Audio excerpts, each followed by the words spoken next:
Step into the sands of time with us, back to an age of golden empires and legendary rulers. Today, we re-exploring the life and legacy of a man whose name has echoed through millennia. Ramses the Great, the mighty Ramses II. Forget what you think you know from the movies. The real story is far more captivating. This wasn't just a king. He was a god on earth, a master builder, a brilliant military strategist, and perhaps the greatest propagandist the ancient world ever knew. His reign, spanning an incredible 67 years, fundamentally shaped ancient Egypt and left an indelible mark on history that we can still see, touch, and marvel at today. So, how did one man achieve so much and cement his name in eternity? Let's find out. Ramses II ascended to the throne around 1279 BC, inheriting a powerful and prosperous nation from his father, Seti I. But Ramses wasn't content to simply maintain the status quo. He had a vision, a grand ambition to elevate Egypt to unprecedented heights of glory and to ensure his own name would never be forgotten. From the very beginning, his energy was boundless. He was young, dynamic, and possessed an unshakable belief in his divine right to rule. His father had already laid a strong foundation, reconquering territories and initiating massive building projects. Ramses took that momentum and supercharged it. He wasn't just a pharaoh. He was a force of nature, ready to reshape the ancient world in his own image. His early years were a whirlwind of activity, setting the stage for a reign that would become the stuff of legend. One of the defining moments of Ramses' long reign came just 5 years after he took the throne, the legendary Battle of Kadesh. This was more than just a battle, it was an epic clash of superpowers. On one side, the Egyptian empire led by the young, ambitious Ramses. On the other, the formidable Hittite Empire. The prize, control over the strategic land of Syria. Ramses marched his army north, confident of victory. However, the Hittites were cunning. They used captured spies to feed Ramses false information, luring his division into a perfectly laid trap near the city of Kadesh. Suddenly, the pharaoh found himself surrounded, his forces scattered and facing annihilation. It was a disaster. But this is where the story of Ramses the man transforms into the legend of Ramses the Great.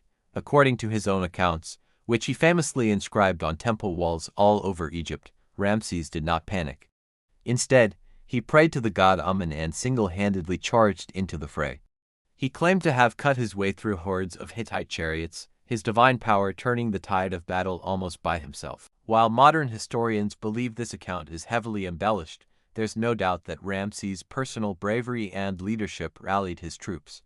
Reinforcements arrived just in time, and the Egyptians managed to fight the Hittites to a standstill, narrowly avoiding a catastrophic defeat. He turned a near disaster into the ultimate personal PR victory.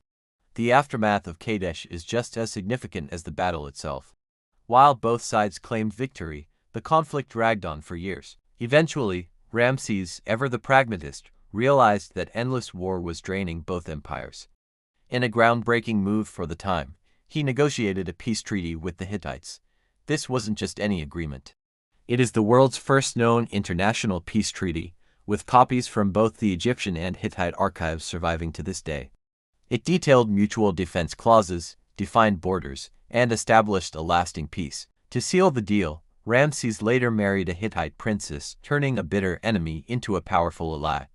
This diplomatic triumph showcased Ramses' skill not just as a warrior, but as a statesman, bringing an era of stability and prosperity to the region that would last for the rest of his reign. With the borders secure, Ramses unleashed his true passion, building. If you've ever been to Egypt, you've seen the work of Ramses II. His motto might as well have been go big or go home. He didn't just build, he built on a scale that was meant to awe and intimidate.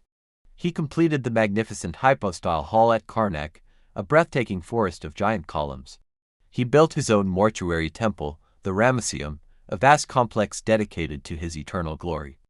And perhaps most famously, he commissioned the spectacular temples at Abu Simbel, carved directly out of a mountainside in distant Nubia. The larger temple features four colossal statues of Ramses himself, each over 65 feet tall, staring eternally into the rising sun. These weren't just buildings, they were declarations of power, divinity, and permanence. But Ramses was also clever. He didn't just build new monuments. He also recycled old ones.